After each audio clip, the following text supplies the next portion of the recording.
Salut à tous, épisode 19 avec les New York Knicks. Ça fait bien longtemps que cette série, je l'avais laissée un petit peu en plan. Et pour cause, j'attendais un peu ce qui pouvait se passer du côté de la trade deadline et on n'a pas été déçus. Puisque beaucoup de choses ont changé, ce qui fait que tout ce que j'avais fait a quelque part un petit peu perdu sens par rapport à la réalité. Le roster, il a énormément évolué, puisque Courtney Lee, puisque Hardaway Jr., puisque surtout Kristaps Porzingis ont été échangés du côté des Dallas Mavericks. Les New York Knicks ont récupéré là deux tours de draft, mais c'est pas pour tout de suite. C'est pas des tours de draft qui vont être pour tout de suite, puisque ça devrait être a priori pour 2021 et 2023.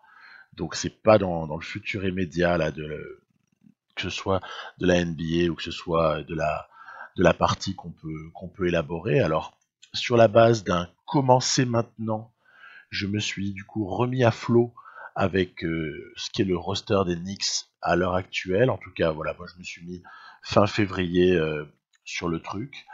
Et donc, évidemment, ce qu'on peut constater, c'est que les Knicks ont fait beaucoup de place. Je vais en parler juste après. On fait énormément de place sous le cap pour l'été 2019. Donc ça va être ce dont je vais vous parler après. Voir un petit peu quelles peuvent être les options aussi.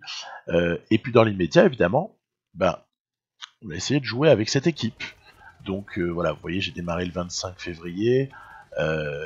Et puis cette équipe, j'ai ajusté sa rotation avancée, comme j'ai l'habitude de le faire. Et puis après, j'ai essayé de jouer un peu avec. Alors, je vous avoue qu'au départ, je me suis juste dit, bon, tu fais en sorte que Kevin Knox ait une chance éventuellement d'intégrer, je ne sais pas moi, par exemple la seconde All Rookie Team, voilà, par exemple. Donc je me suis dit, allez, prends des shoots et tout, c'est pas grave.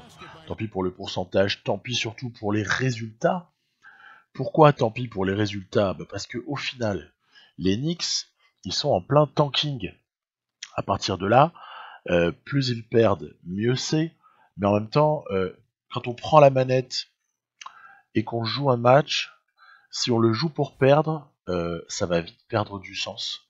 Et puis surtout, ça va être vite gonflant en fait. Donc, c'était pas vraiment l'optique dans laquelle je me situais. Moi, je me suis plutôt donné les moyens d'essayer de gagner chaque match. En tout cas, donner les moyens, c'est un bien grand mot, parce que par exemple, face aux Cavs, qui sont des rivaux directs, là, on voit qu'ils ont à peine 2 victoires d'avance sur nous. C'est vrai que j'ai surtout pas envie de gagner, j'avoue. Mais en même temps, vous allez voir que au final, qu'on se retrouve avec le pire bilan ou le troisième pire bilan ou le quatrième pire bilan, bien sûr que ça peut faire une différence énorme, puisque ensuite il y a la loterie, mais il faut jamais oublier qu'à la loterie, c'est des pourcentages de chance. Il y a quand même un tirage au sort. C'est pas non plus automatiquement le plus mauvais bilan va se prendre le premier choix et donc va pouvoir prendre Zion Williamson, etc. Non. Donc qu'on ait le deuxième ou troisième pire bilan, parce que je pense que c'est à peu près ça qui se décide, ça changera pas des masses. Et puis si à la loterie on n'a pas beaucoup de chance, on voit un magnifique rebond aérien de Smith. Si on n'a pas beaucoup de chance, au pire, voilà, il faudra accepter peut-être l'idée de monter un trade pour essayer de drafter plus haut, tout simplement. Donc je suis prêt à sacrifier, on va vous en parler après, je suis prêt à sacrifier des pièces, que ce soit des tours de draft ou éventuellement un joueur qui a de la valeur, pour éventuellement drafter un peu plus haut, parce que il est clair qu'il y a comme ça l'idée d'essayer d'aller drafter le plus haut possible à l'été 2019. Donc là, c'est un match aux Clippers où les Knicks, mine de rien, étaient dans le coup. On est resté un bon moment dans le match, avec la possibilité éventuellement de le gagner, ce qui paraît choquant, vu le niveau des Clippers. Les Clippers, je trouve, ils sont un petit peu sous-évalués par Touquet. Disrespect, comme ils disent les Américains. il y a gros disrespect pour les Clippers qui sont vraiment un peu nazes en fait. Là, je les ai joués avec plusieurs équipes différentes, j'ai gagné à chaque fois. Étonnant. Là, j'avais fait rentrer le petit Trier, Alonzo Trier, parce que en fait c'est le meilleur shooter de lancer franc de cette équipe. Alors lui, c'est pareil, il va falloir décider ce qu'on fait avec, parce que on voit que c'était un match quand même de maladresse absolue. Hein. Est-ce qu'on conserve ce type? Est-ce que on va voir. Je vais évoquer là dans quelques minutes. Alors, dans l'immédiat, tiens, retour de Frank Ntilikina. Du coup, bah là, temporairement, je décide de jouer évidemment à deux arrière-meneurs, hein, avec Ntilikina et Smith, en me disant quand même que c'est un peu plus réaliste de faire démarrer Smith. Mais on pourrait aussi faire du Moody Smith, hein, comme j'avais fait au départ. Bon, c'est vraiment, c'est pas très important en fait. C'est pas important du tout. Donc, ce qui est plutôt intéressant, et c'est un peu dans cette optique-là aussi que je joue les matchs. C'est pour ça que du coup, ils sont intéressants à jouer pour quand je sais pas si certains d'entre vous ont essayé de jouer avec cette version-là des Knicks. Ce qui est intéressant, c'est que en fait, ça, joli contraint d'Eddie Jordan, ça permet de voir un peu quel joueur on peut avoir assez bien, manette en main. Certains, voilà, qu'on connaît plus que d'autres, suivant les parties qu'on a faites. Moi c'est vrai que je suis plus à l'aise avec Mitchell Robinson, avec Ntilikina et Knox, puisque j'ai déjà beaucoup joué avec eux, justement avec les Knicks. Je suis un petit peu moins à l'aise avec Smith Junior, par exemple. Smith Junior, c'est un joueur que j'ai un petit peu plus de mal à, à, à orienter, je dirais, à diriger. J'ai plus de mal parce qu'en fait, il est slasher. Il a comme ça cette capacité à driver. Il est assez explosif. Il peut être très spectaculaire. Il n'est pas très organisateur et il n'est pas tellement shooter extérieur non plus. Donc il y a beaucoup de choses qu'il n'est pas en fait. Au moment du trade de Porzingis là, donc début février, hein, j'étais allé regarder de près les stats avancées en fait des uns et des autres, et je m'étais rendu compte que parmi les joueurs, attention ça fait mal, parmi les joueurs meneurs de jeu qui ont eu un bon temps de jeu en NBA cette année, donc si on va pas chercher des types qui jouent 3 minutes par match, hein, parmi tous ces joueurs-là, en fait, Smith, c'était celui qui avait les plus pauvres stats avancées de toute cette catégorie de joueurs-là. Donc, on comprend vraiment que Dallas ait souhaité l'échanger.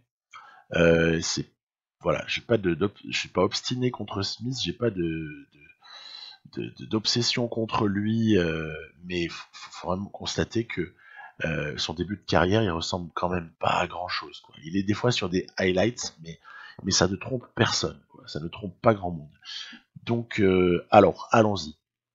Sur le fond d'un résumé de mes 18 premiers épisodes avec les Knicks, puisque ça fait très très longtemps que j'ai pas avancé cette série-là. Donc sur un fond résumé d'une petite vingtaine de minutes, là vous allez avoir pendant que je parlerai de choses plus actuelles. Allons-y, on démarre, projetons-nous sur la suite pour les New York Knicks. Le front office, donc ça veut dire le GM, président des opérations basket. On sait que le président, donc le propriétaire de la franchise, qui est un homme un peu contrasté, hein, c'est un sujet un peu clivant, hein. Il peut être vu par certaines personnes comme un gros, vraiment un gros connard, et puis par d'autres personnes, bon, voilà, peut-être l'apprécier différemment. En tout cas, c'est quelqu'un de particulier. Il a changé il n'y a pas très longtemps de front office. On ne le voit pas changer de front office de sitôt. Voilà. Donc, je ne pense pas qu'il changera de GM.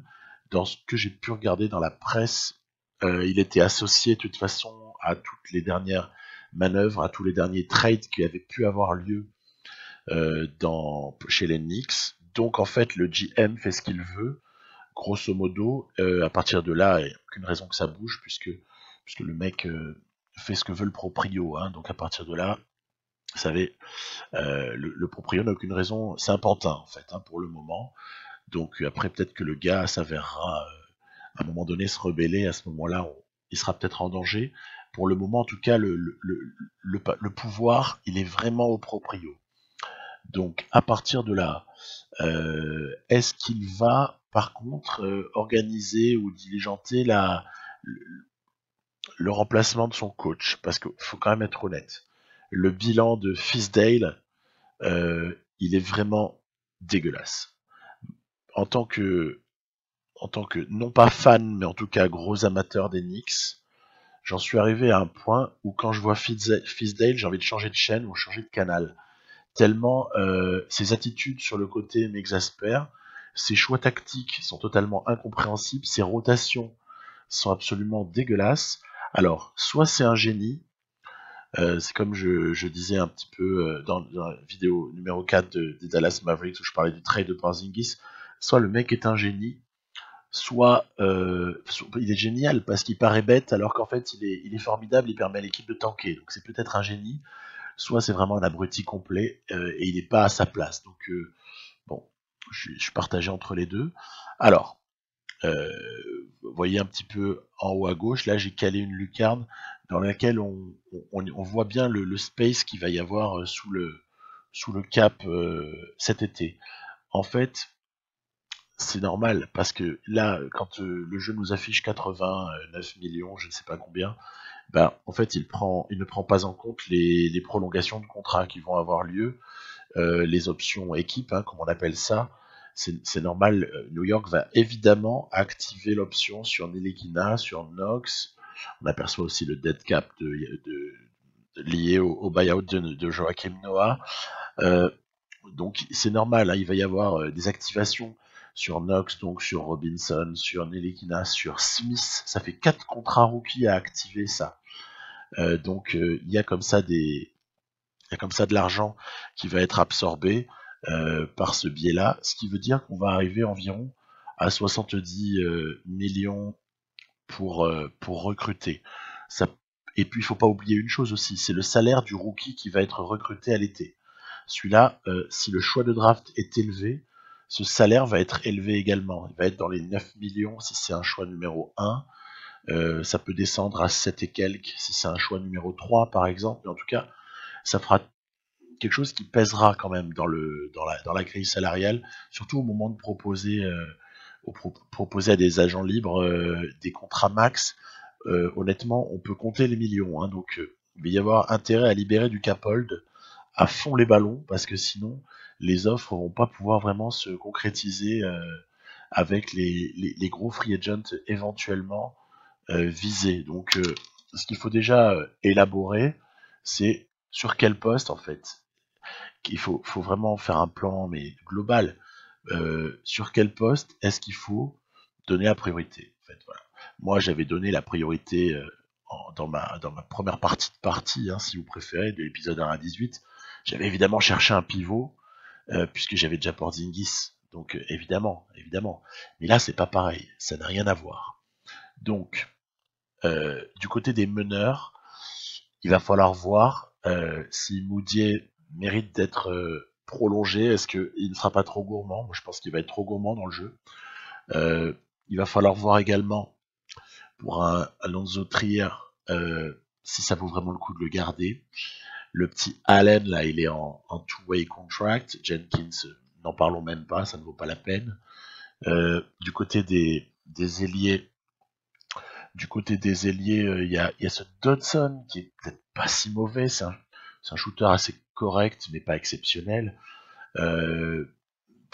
Voilà, est-ce que Dodson peut faire partie du lot ou est-ce qu'il va bouger? On va le faire bouger. Honnêtement, voilà, je suis pas super emballé. Ezonia est une énigme. Ezonia il a beaucoup perdu. Il était évalué pas trop mal par le jeu et puis finalement il a dégringolé quoi. Il a dégringolé. Un joueur sur lequel je me pose pas mal de questions, c'est Noah Vonleh parce que au final, dans le registre rebondeur, légèrement scoreur, il est pas idiot. Il est pas idiot. Il a même un peu de shoot externe. Faut le dire vite.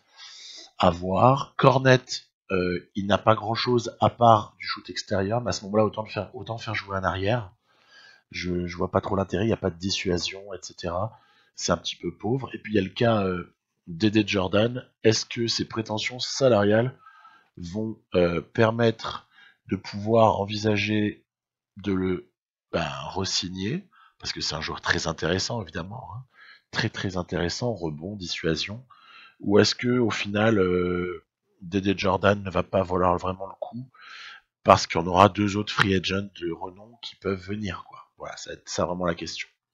Si on en a qu'un seul qui accepte de venir, je sais pas moi, Kevin Durant, à ce moment-là, Dede Jordan, ça se conserve, quoi.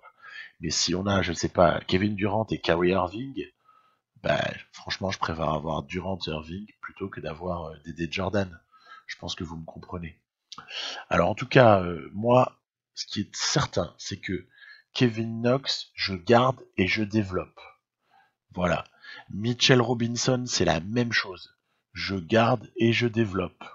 Je n'hésite pas une seule seconde.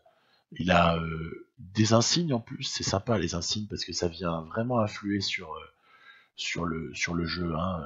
Quand vous manette en main, les insignes, ça joue pas mal. Il a un potentiel qui est pas dégueu à 80, honnêtement. Donc je garde, je développe. Après, est-ce que j'en fais un titulaire dès la saison qui suit? Ouais, faut un peu se calmer aussi. Hein.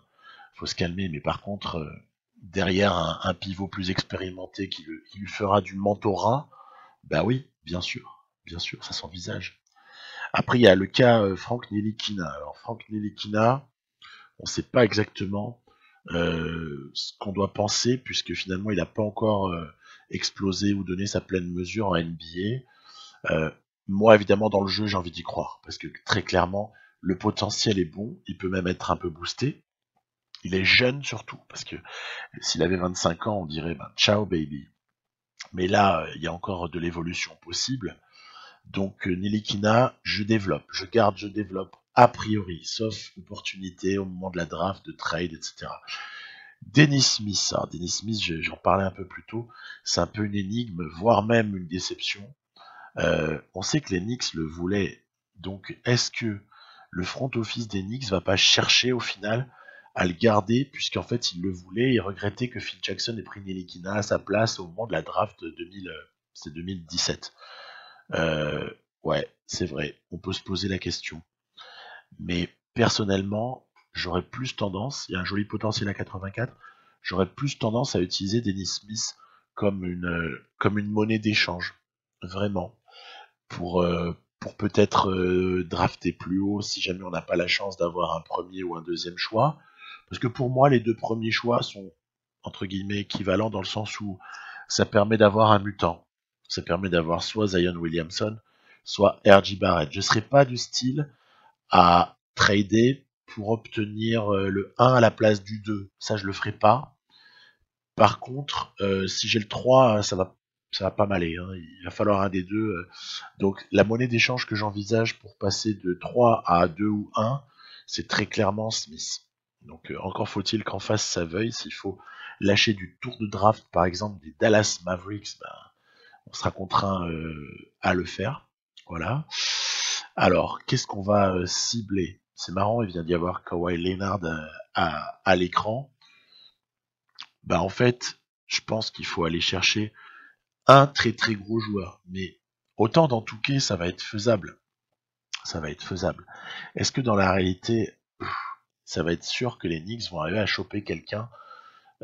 Honnêtement, c'est la vraie question.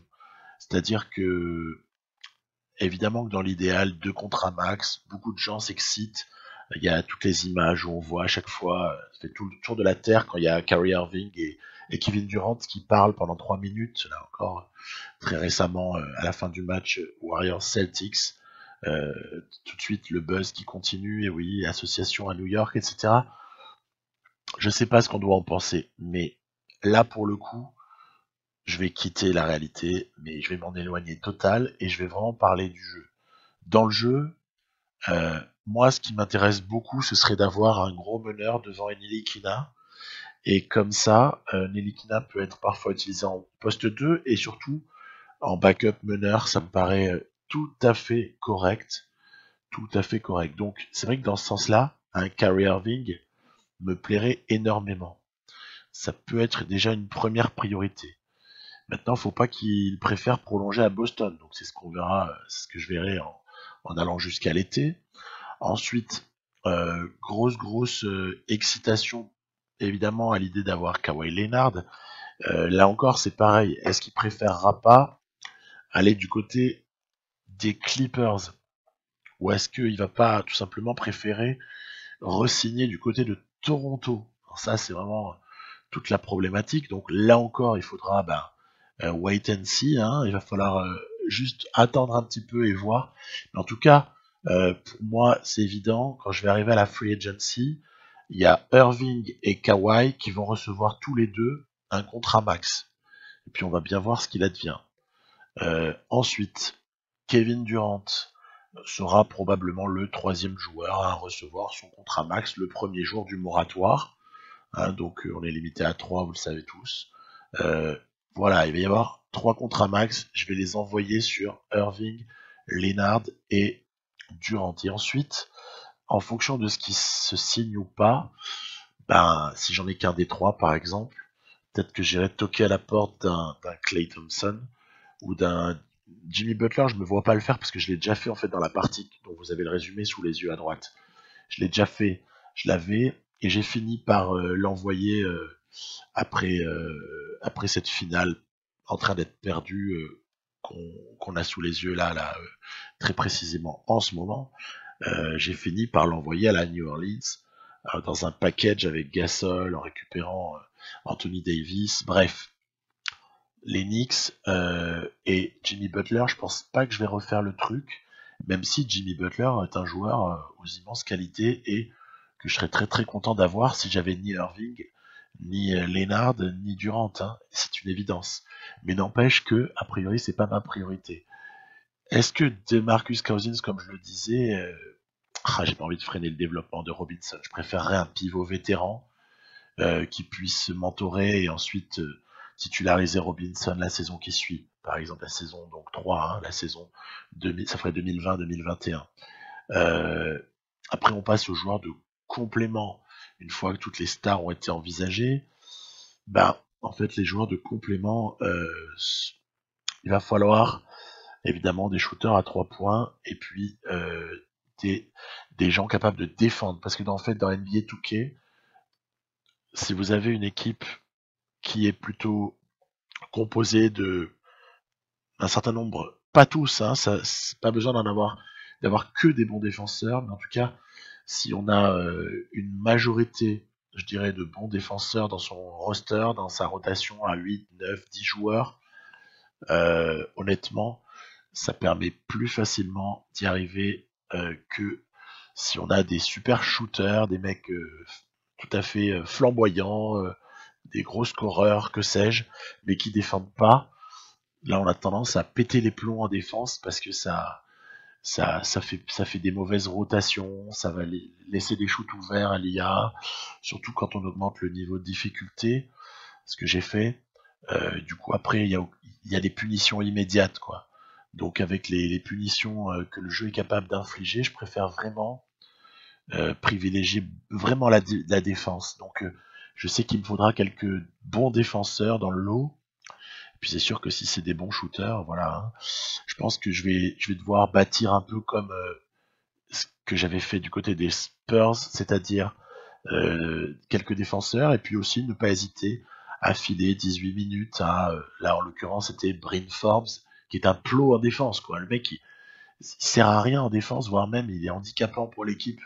Ouais, mais par contre il peut rentrer des 3 points et c'est plutôt intéressant avec surtout pas mal de systèmes qu'on peut appeler à 3 points. Après je peux essayer de le cacher en défense en prenant le contrôle à la manette ou quelque chose comme ça qui permet quand même de pallier ses faiblesses défensives en essayant d'anticiper sur ce que fait l'IA. Il y a moyen en fait. Mais si j'en ai 3 sur 5 joueurs sur le terrain, en fait je sais que c'est quand même super handicapant. Donc c'est pour ça qu'en fait, sur les joueurs de complément, il va falloir aller chercher, alors je sais pas moi par exemple, un pivot, un vétéran, un Bogut, un Mirotic à 12, 13, 14 millions, ça peut être un Wes Matthews qui va vouloir 4-5 millions sur les postes 2 et 3. Ça peut être un meneur vétéran si on n'a pas eu Irving pour aller mentorer Nilikina, un George Hill ou des trucs comme ça en fait. Je pense à des joueurs qui sont comme ça relativement complets en fait et qui vont pas être trop lourdants en défense. Donc pareil au poste 3, peut-être un Trevor Ariza, même si faudrait pas que je le prenne dans toutes mes parties aussi, sinon c'est chiant au bout d'un moment de prendre toujours les mêmes joueurs. Je vais pas aller chercher Winslow, même si je l'adore, mais en même temps, voilà. De toute façon, il est sous contrat au Miami Heat, hein, donc ça règle le problème. Il y a un contrat à 13 millions, donc. Mais je veux dire, je vais essayer de pas faire tout le temps du neuf, du neuf avec du vieux, hein, bien sûr. Mais bon, là, repartir donc avec ces Knicks. Essayer évidemment de s'appuyer sur Robinson, Knox, Nelikina. Pour Simis, je vous dis, je suis pas sûr. Et puis essayer de taper du Irving ou du Leonard ou les deux, Kevin Durant. Ce serait vraiment génial. Après, il y a d'autres free agents. Hein, on pourrait penser à un Nikola Vucevic.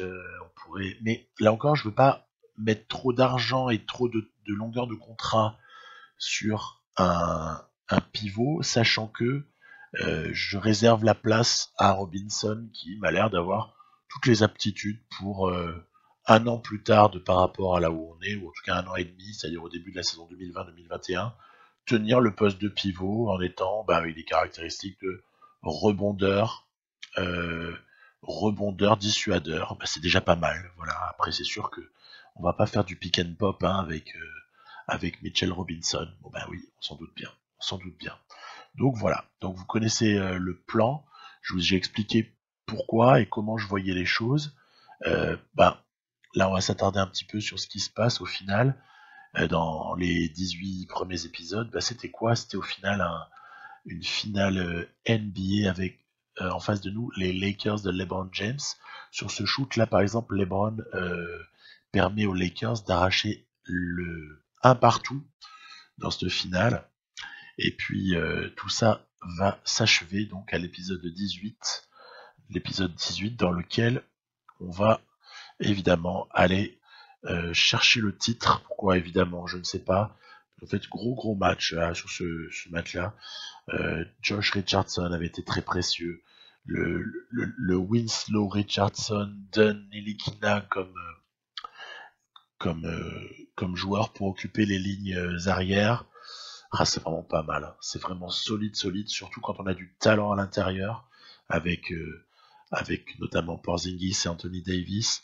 Enfin, c'était vraiment une config qui était hyper, qui payait vachement. C'était super. Et je suis sûr qu'en continuant cette partie, il y avait moyen d'aller à la dynastie très clairement. Surtout qu'après, voilà, j'avais prolongé le contrat au max en 4+1 option joueur de l'ami Davis. Ensuite, Frank Ntilikina avait aussi été prolongé à un bon salaire parce qu'il a, entre-temps, il a beaucoup progressé, il est devenu très fort. C'est aussi pour ça, c'est-à-dire que je sais que Ntilikina, Knox et Robinson, ça peut monter au-dessus de 80 en 3 ans. Donc en fait, c'est très précieux. Ce serait vraiment débile de s'en séparer, sauf offre, encore une fois, une offre impossible à refuser. Donc voilà, l'idée, elle est là.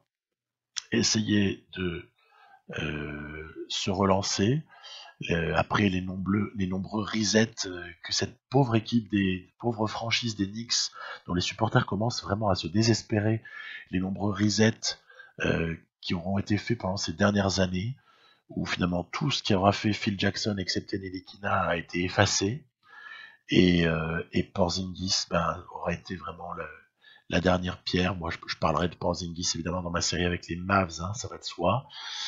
Mais voilà, Porzingis c'est fini, on se repolarise sur un autre projet, et puis on va essayer de repartir chercher un titre avec cette équipe. Bye.